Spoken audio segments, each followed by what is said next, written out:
जय श्री कृष्णा। प्रिय दर्शकों, भाई और बहनों, अस्ट्रो चर्चा में आपका स्वागत है। मैं कुंदन शर्मा आप लोग का हार्दिक स्वागत करता हूं। मेरा आपको सादर नमस्कार। आज के वीडियो में हम जो कर्क लग्न के जातक हैं उनका जुलाई माह कैसा गुजरेगा, इस पे एक संक्षिप्त पर चर्चा करेंगे। आप कैसे पता करेंगे कि आप कर्क लग्न के हैं? तो आपका जो D1 चार्ट है, लग्न चार्ट है, उसमें प्रथम भाव में 4 नंबर लिखा होगा, तो आप कर्क लग्न के हुए। अब ये 1 तारीख को जो 1 जुलाई को गोचरीय परिस्थितियां बनी हुई है, उसको कर्क लग्न की कुंडली में मैंने दिखाया है। आपके लग्न में मंगल गोचर कर रहा है, शुक्र गोचर कर रहा है। मंगल कर्क राशि में अर्थात नीच का है। शुक्र की स्थिति मजबूत है क्योंकि शुक्र चौथे भाव का स्वामी है और एकादश भाव का स्वामी है, लेकिन ये मंगल के साथ बैठा हुआ और मंगल नीच का है। तो आपको ध्यान रखना है कि कोई गलत डिसीजन आपसे ना हो, क्योंकि मंगल कर्क राशि में सही डिसीजन नहीं लेने देता। मंगल एनर्जी का कारक है, उसको इमोशंस से कोई लेना देना नहीं है। ये 4 नंबर इमोशंस की राशि है। मंगल इमोशन में जा करके गलत रिजल्ट देता है, तो आपको इसका ध्यान रखना है। मंगल कर्म भाव का भी स्वामी है और मंगल पंचम भाव का भी स्वामी है।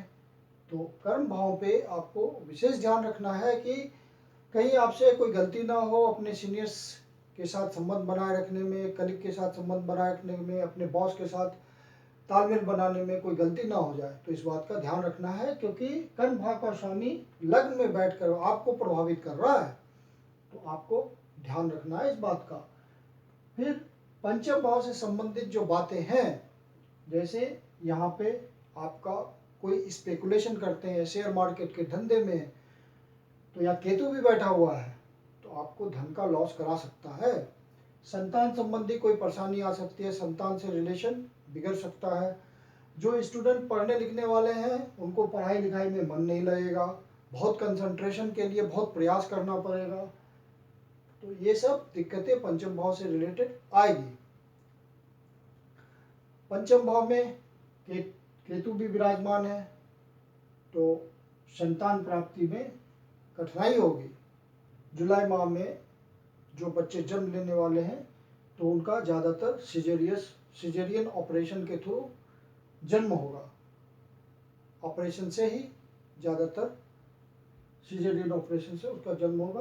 तो पंचम भाव की बातों का आपको ध्यान रखना है।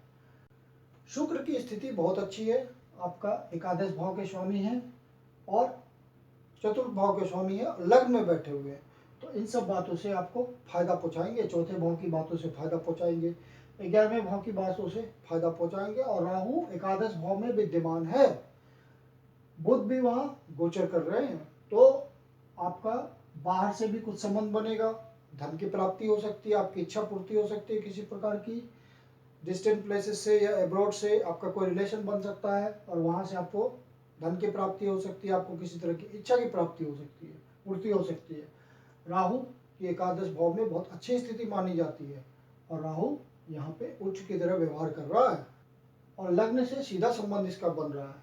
तो निश्चित रूप से ये लग्न को, यदि आपकी कुंडली में राहु की स्थिति अच्छी होगी नटल चार्ट में, तो निश्चित रूप से जुलाई माह में आपको फायदा पहुंचेगा। अपने बड़े भाई से कोई फायदा पहुंच सकता है, समाज के प्रभावी लोगों से कोई कांटेक्ट ऐसा बन जाए जिससे आपको फायदा पहुंच जाए, तो इस तरह के परिणाम आपको मिल सकते हैं। कोई कम्युनिकेशन से रिलेटेड कोई इंटरनेट का, नेटवर्किंग का काम है आपका इंटरनेट के थ्रू, तो वो काम बढ़ जाएगा, नेटवर्किंग का काम बढ़ जाएगा। किसी तरह का आपका एनजीओ का काम है तो उसमें बढ़ोतरी मिलेगी। इस तरह के रिजल्ट आएंगे एकादश। शनि आपके सप्तम भाव में गोचर कर रहे हैं, वक्री हैं, तो कोई दिक्कत की बात नहीं है, अपने घर में वक्री हैं और यहाँ पे 7वें भाव पे गोचर कर रहे हैं, तो काल पुरुष की कुंडली में शनि यहाँ उच्च के हो जाते हैं। तो शनि बुरा फल नहीं देंगे, शनि अच्छा फल ही देंगे। यहाँ पे सप्तम भाव से रिलेटेड रिजल्ट में शनि महाराज को जो जरूरी लगेगा वो आपको वो पूर्ण करा देंगे। तो यहाँ पे शनि खराब रिजल्ट नहीं देंगे। और गुरु महाराज अष्टम भाव में गोचर कर रहे हैं और षष्ठेश हैं, और नवमेश है, तो नवम भाव से इनकी 12वीं स्थिति है और ये अष्टम षष्टम षष्ठ भाव के स्वामी हैं और अष्टम भाव में बैठे हुए हैं। तो कर्क लग्न के लिए गुरु की स्थिति बहुत अच्छी नहीं कह सकते। आपको अपने स्वास्थ्य का ध्यान रखना है, किसी तरह का आकस्मिक आपको परेशानी हो सकती है, उसका ध्यान रखना है।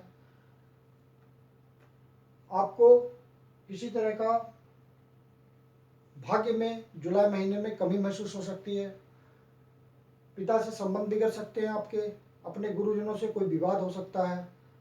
तो इन सब बातों का आपको ध्यान रखना है।